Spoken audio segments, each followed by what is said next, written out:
Hello and welcome to the Islamic Finance Show. On the show today, we'll be discussing Sharia compliance and the important role it plays in Islamic finance. My guest for today is an Islamic finance scholar and judge at the Islamic Sharia Council in London. His name is Mufti Abdul Barakatullah. Welcome to the show, Mufti. So, thank you so much for being with us. Let's get right into it. Sharia compliance. It's an incredibly important foundation of Islamic finance, yet many people don't know much about it. Perhaps you could give us a sort of summary and an understanding of what Sharia compliance is about.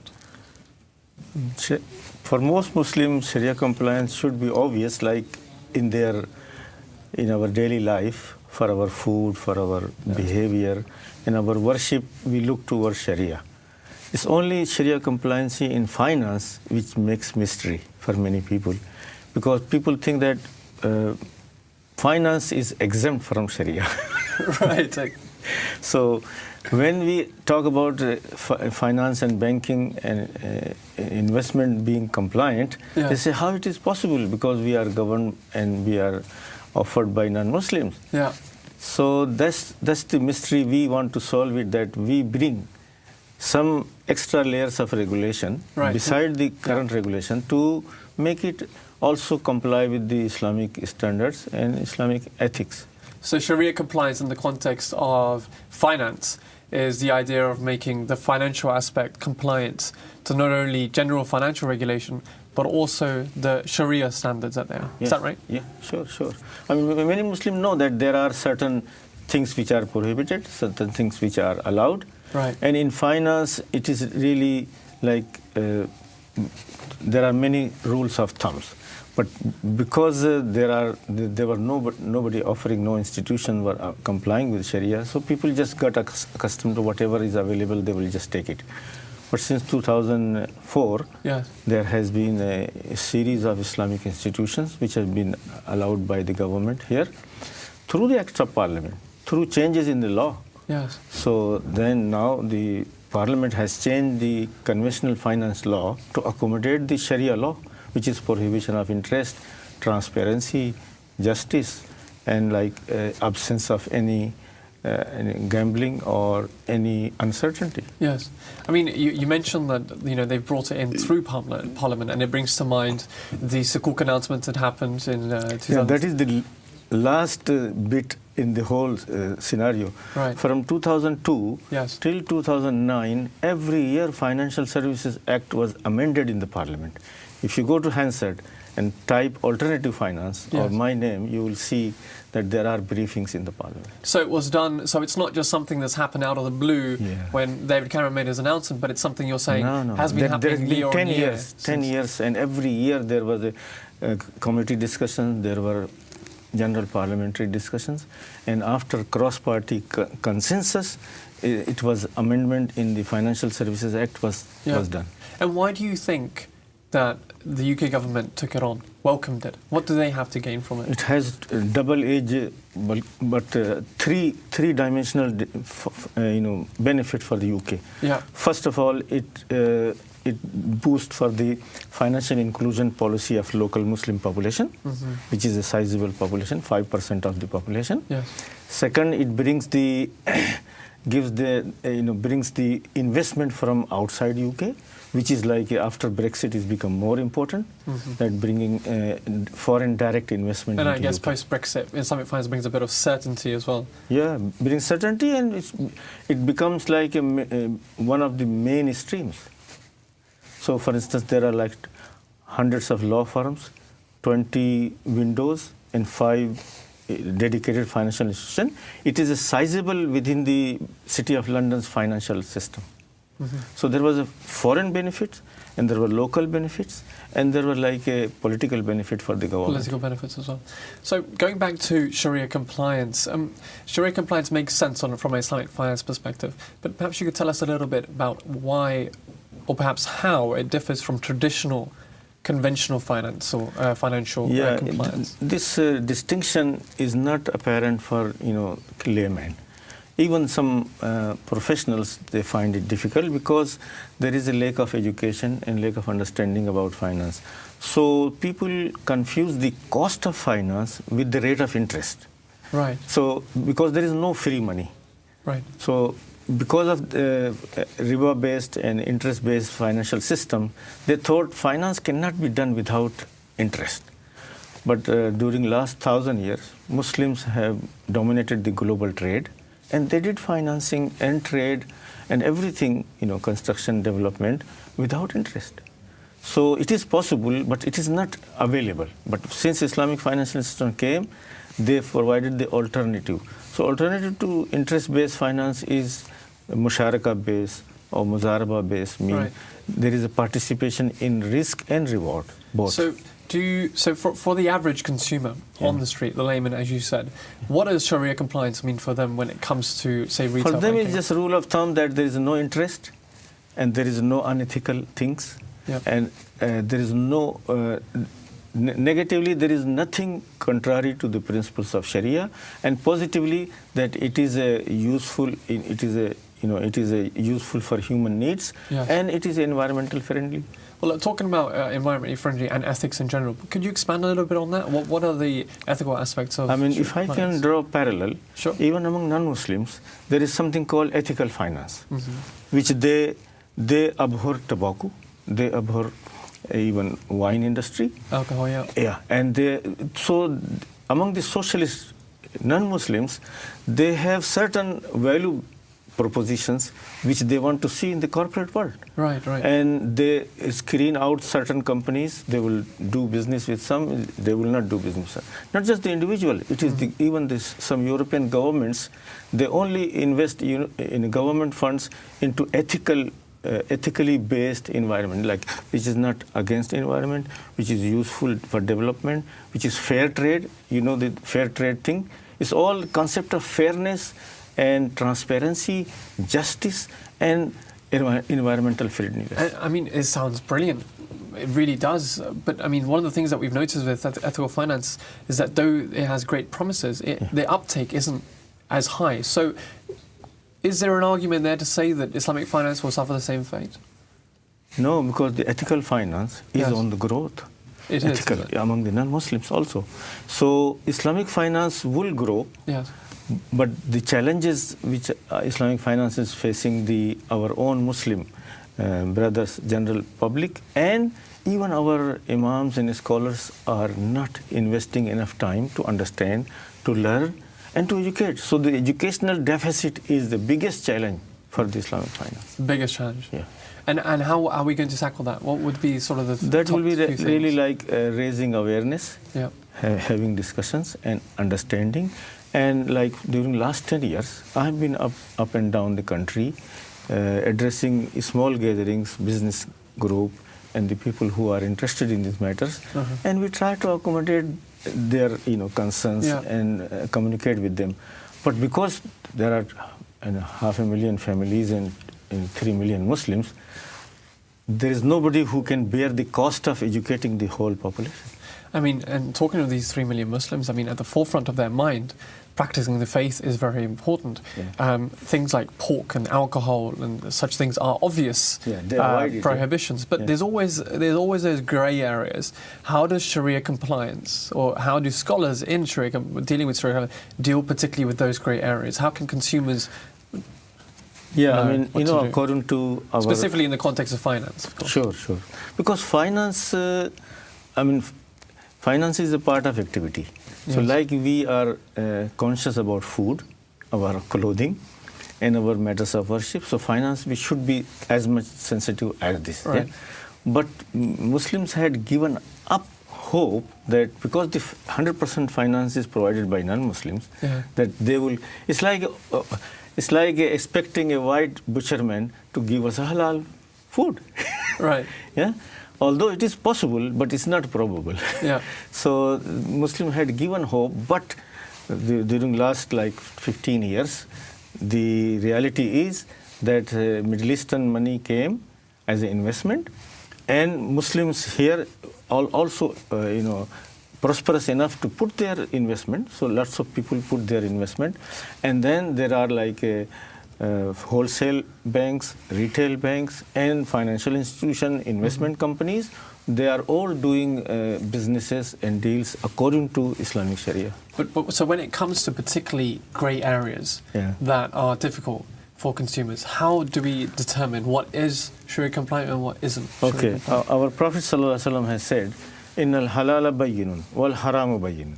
Halal and haram in every matter is very few, clearly stated in the Quran. Do this, don't do this. Yeah, but there are grey areas. Yeah. Many people, most people do not know. In the finance area, can you in finance area, like mortgage, for instance. Right. I mean, mortgages, you get like 20-year finance, yeah? So you can do it based on fixed interest rate, or you can do it on a variable rental rate, rental of the property, and rate of return will be every 3-6 months adjusted. So possibilities are both, but availability was not there. And many people will not distinguish between the home finance and the mortgage interest-based finance, because the end result is same because of the market forces. There is a certain leap of faith that consumers do have to take with the scholars and the stamps approval, but we will explore that in the second part. It's time for a short break. After the break, we'll discuss who is qualified to advise financial institutions that offer Islamic financial products and services, and how these are signed off to be put in the marketplace. Not to be missed. Stay with us.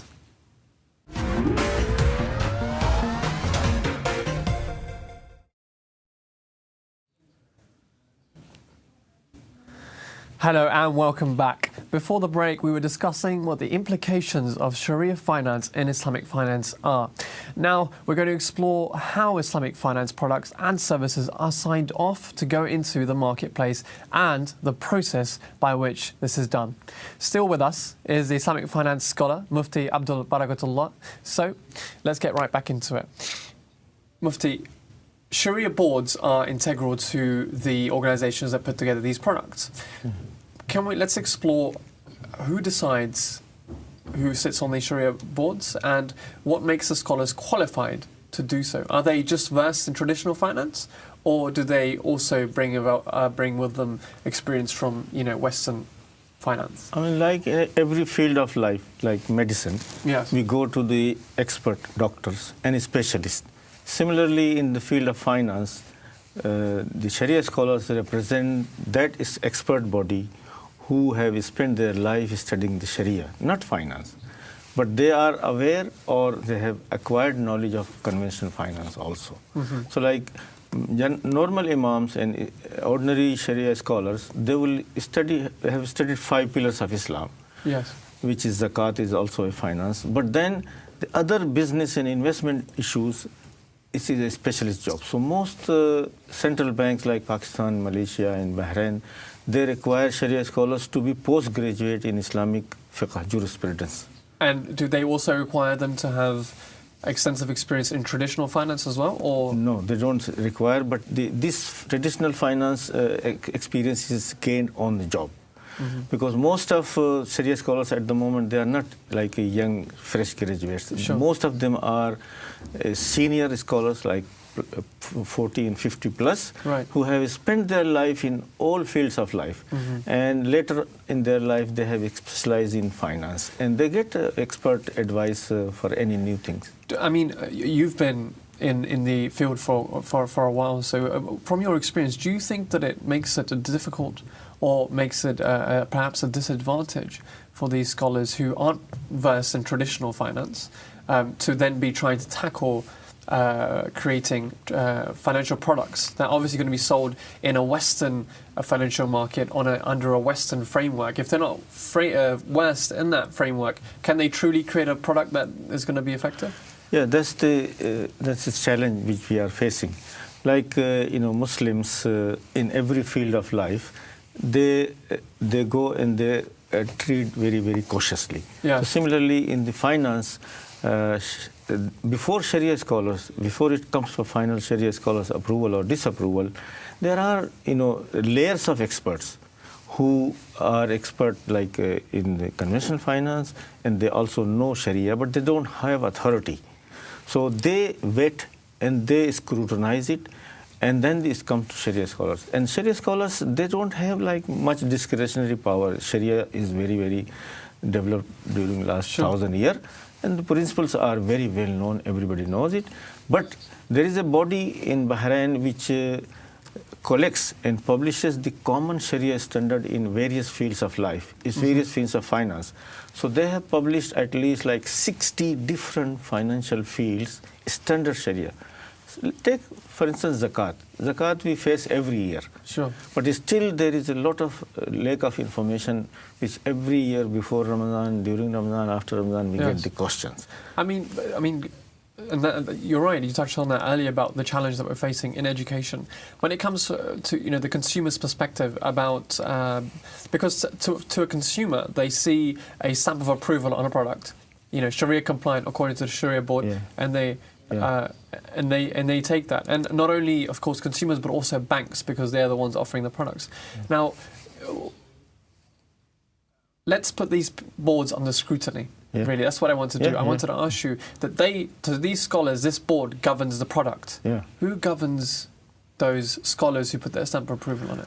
I mean, throughout Islamic world, the scholars, they earn their reputation by being in the community for 30, 40 years. And the community knows them from other fields of life, like social, rituals, and other matters. Where they've so given once they gain the like acceptability and credentials, integrity, then in the field of finance, their views are heard. And that's why you see the difference of opinion. So effectively you're saying that the advice to the consumer would be when they're looking at a product and they're looking into the Sharia board that authorized it, if they don't see names that they recognize part of the mainstream, they shouldn't. They will never take it. They shouldn't take it. That's why you will see few names roaming around across the globe. Because those who are known to be expert, it's like in medicine, like the certificates are like a doctor's prescription, but beyond doctors there are like specialists.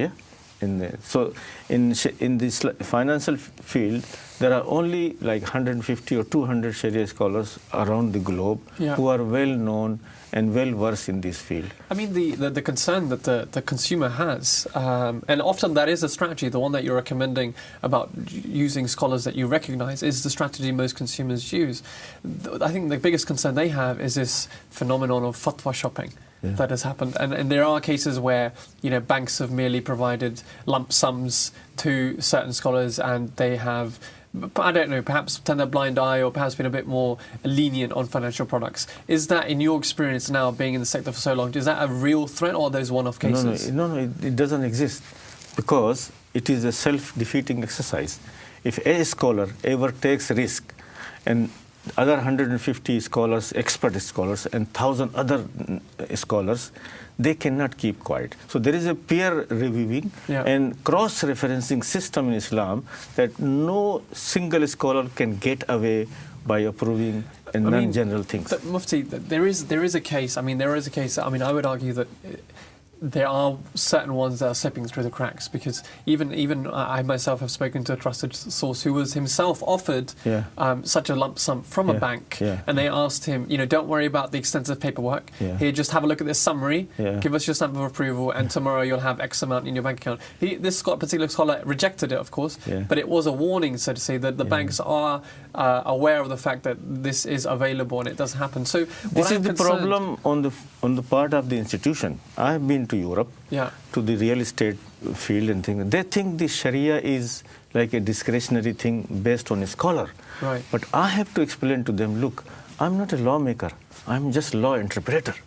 So I'm not a parliamentary member of the Parliament of the Sharia. I'm just a solicitor or a lawyer, just telling you this is the law.